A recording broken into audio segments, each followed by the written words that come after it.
Hello, I'm Benjamin Mook. In my first video, the first I have ever done in my life, I talked about the D-Day footage taken by Sergeant Bill Grant. In my second video ever, I want to present the D-Day footage taken by Petty Officer Charlie Beddoe. It should be interesting, as this footage has only become public this year, and is in color. The 80th anniversary of D-Day marks a new era. Only a handful of those who were there are alive with us today. Their memories of this event are in the records and the artifacts they left to us to care for. Moving images are a record like no other. We can see those who have died as they lived. We can see their faces full of expression and the events that affected them.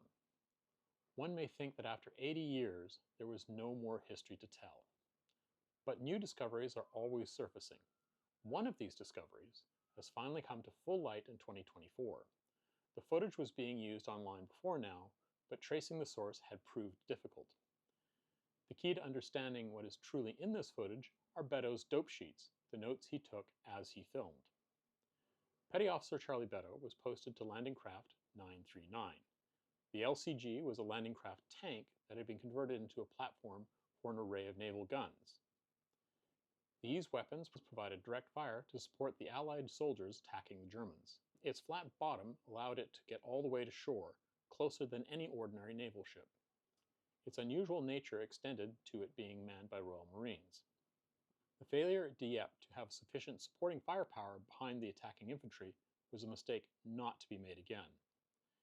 This converted landing craft was an innovative design, much like the more well-known Hobart's Funnies, which were often built on converted tanks. The destination of LCG 939 was Nan White, the same sector of Juno Beach filmed by cine cameraman Sergeant Bill Grant and photographed by Lieutenant Frank Duberville.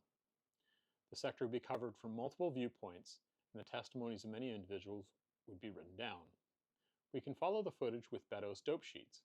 We start on the morning of the 4th of June at 9:15 GMT +2.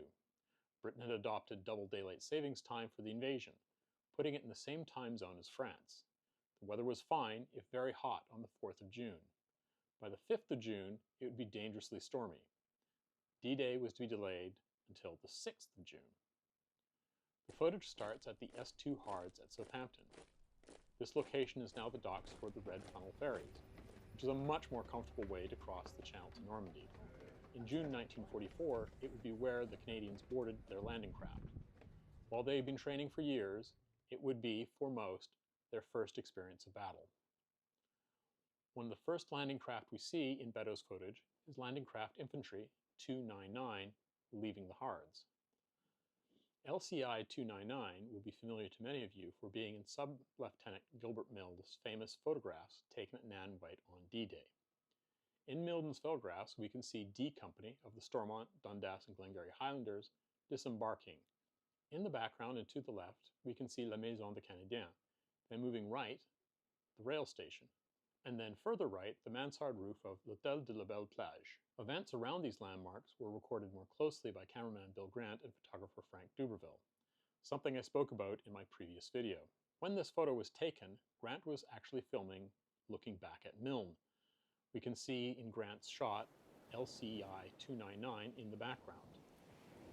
LCI 299 will also be filmed from the deck of HMCS Algonquin as it makes its way through the rough seas of the Channel. Most of the footage Beddoe shot is missing. Rolls 4, 6, 7, 8, and 9 are wholly absent. The last 4 rolls, 11 minutes of footage in total, are described in detail by Beddoe. This footage was shot less than a kilometer from the beach and would have shown the battle in progress from the first assault to the subduing of the last German holdouts. Even the remaining rolls, 1, 2, 3, and 5, are full of gaps. Roll 2 is missing a quarter of its footage. There seems to have been a malfunction that spoiled the roll after Roll 2. There is bleached film as if the unprocessed film was exposed to daylight in several shots. Adding up all the footage that matches Beddoe's description of Roll 3, the result is a bit more than the standard roll of 100 feet. I suspect Beddoe had a serious malfunction with his roll after Roll 2, and never wrote up a dope sheet for that spoiled roll, then loaded another roll and noted that new roll as Roll 3.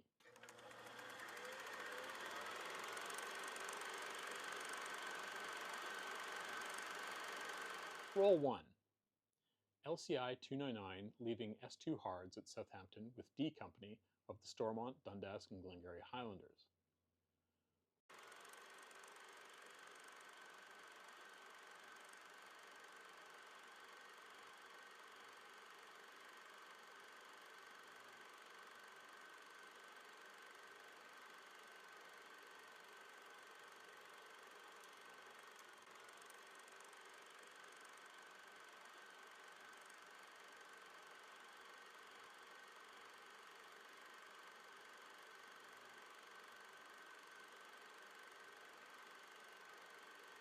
Our first view of LCA HR 1285 and LCA HR 878. HR stands for hedgerow, a code name for an array of spigot mortars that would throw a pattern of bombs to clear a path through the minefields and obstacles on the beach. Royal Marines watching the passing of Southampton docks. One of these Marines may be Gunner Bill Blount, who was interviewed later in life. LCG 681, which will be operating off Nan Red. The cranes of Ocean Dock are on the horizon. LCTs of J-Force are now leaving Ocean Dock. LCT 2336, serial 1019, small box girder bridge prominent on the deck of the landing craft tank. This landing craft carries the 26th Assault Squadron, Royal Engineers, headed for Mike Green sector, the sector that is furthest west of Juno Beach, near Courseulles. Roll 2. The time is 10 in the morning on the 4th of June, approaching LV-74, the Calshot Spit lightship. Lightship is now a museum piece in Southampton. Beddoe places this at the 55-foot mark, which means we have around 53 seconds already missing in this roll. Beddoe identifies this troopship as HMCS Prince Henry, which is the sister ship to HMCS Prince David. The ships are twins. It will be the Prince David which will be operating with Beddoe's boat off Nan White. The Prince David has Sub-Lieutenant Shaw of the Royal Canadian Navy filming on board. Beddoe notes that the location is now off Cowes, the Isle of Wight. It is now 11:35 in the morning on the 4th of June. A round fort that guards the eastern entrance to the Solent appears. Beddoe describes this as, quote, passing Spithead Gate. The term Spithead Gate appears in other sources, likely referring to Spitbank Fort, which was part of a line of round forts across the Solent. It is only the 4th of June. J-Force will be at a temporary anchorage and forced to wait an extra day for a storm to pass. Only when the weather is predicted to be tolerable will they get the order to sail for France. The 24-hour delay will cause extreme discomfort for the soldiers stuck on their landing craft. Sub-Lieutenant Shaw will capture the disappointment of the Royal Canadian Engineers aboard HMCS Prince David. We've only seen 72 feet of Beddoe's Roll 2, which is most, but not the whole, of a 100-foot roll. Roll 3. Splice and start of Roll 3. It is now 5 in the afternoon on the 5th of June. The Armada is now headed for Normandy. The weather is now foul with 2 LCA HRs in tow.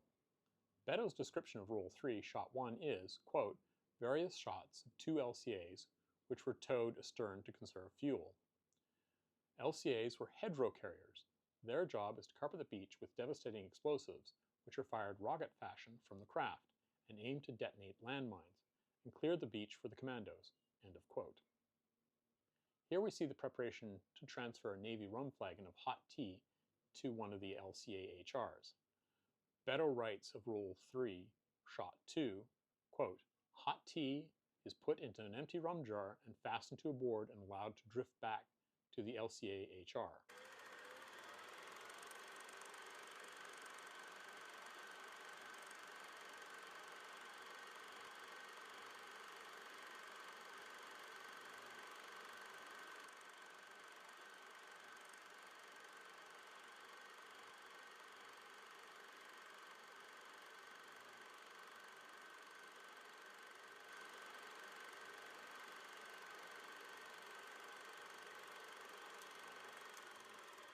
Tail and splice. Only 27.5 seconds have elapsed since the last tail. Quote, looking forward along port side, landing craft tank ahead. We can see 2 of the small box girder bridges on board the LCTs. These SBGs will be carried in position by armored vehicles of the Royal Engineers, or AVREs. Motor gunboat 326 comes alongside of Beddoe's boat. MGB 326 is a Fairmile dog boat, which has been specially fitted with a mast for communications. Quote, shots of Fairmile shepherding the craft. Light leak and end of roll. Splice. We have had 102 feet since the last tail of the previous roll, which is over 100 feet of one roll. The footage we just watched shows several bleached frames, suggesting a camera malfunction. My speculation is that Beddoe may have spoiled the roll and discounted it. But a few frames from that spoiled roll were intact and are seen here along with the footage from the documented roll 3. We jump from roll 3 to roll 5. Roll 4 is missing. The dope sheet has roll 4 struck out. Beddoe noted that the footage from roll 4 started with, quote, bombardment in the early morning, and ended with shots of, quote, Prince boats, which would be the landing craft assault launched from HMCS Prince David. Roll 5. The following images show flashes on the horizon. It is now 7:15 in the morning on the 6th of June. At the beginning of roll 5, Beddoe wrote, quote, RAF bomb beaches, weather closing. Beddoe's boat is now 7,000 yards or 6.4 kilometers offshore. Quote, LCG L939 A and B guns open fire. Quote, guns at phone and men on bridge. Quote, captain watching fall of shot. Quote, guns firing, target ahead. Beddoe's notes put the LCG now 5,000 yards or 4.5 kilometers off the coast of Bernières-sur-Mer. Next we see a landing craft rocket. The LCR is another converted LCT like Beddoe's, but with unguided rockets instead of guns. There is a small detonation above the rockets, and something on fire falls into the water. Then an explosion as it crashes into the sea. Beddoe notes, quote, aircraft crashing. Several witnesses that day on Nan White described an Allied plane flying low and straight into a fusillade of rockets fired from an LCR. Burn and splice. This does not match any roll change in Beddoe's dope sheet. It may be an artifact of the shutter being stuck open again. Quote, close-up of LCR off starboard firing its rockets. The time is now 8:05 in the morning. Skyline of Bernières-sur-Mer just visible. Spire of La Nativité de Notre-Dame and thick smoke are visible.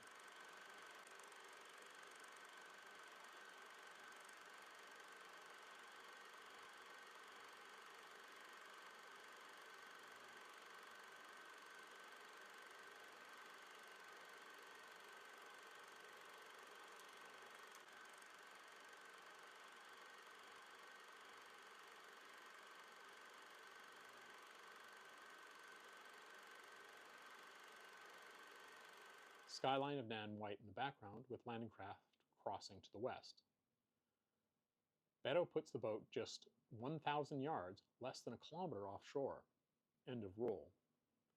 The following footage is missing. Roll 6, which would have shown the first assault on the beaches between 8:25 and 8:35 in the morning, from just 800 yards offshore. Roll 7, which would cover the time Sergeant Bill Grant and Lieutenant Frank Duberville land and take their image of the beach between 8:45 and 9:50 in the morning. Beddoe would be filming close to shore as the LCG would be providing direct fire support. Rolls 8 and 9 would be of the LCG supporting the landings at Lagune-sur-Mer and Saint-Aubin-sur-Mer. The German defenses at Cap Romain were proving difficult to subdue. Beddoe's boat then sails back to Bernières-sur-Mer, where his Roll 9 ends at sundown.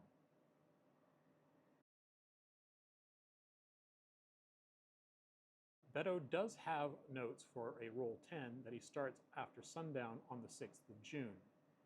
This is struck out on the type dope sheet, and I suspect that he was unable to get images on the film in such low light conditions. Kodachrome stock at the time was a much slower film than what was manufactured after the war. The wide aperture lenses that we take for granted today were simply not available. The only way he could have made anything close to a useful exposure is if he were shooting black and white Kodak XX.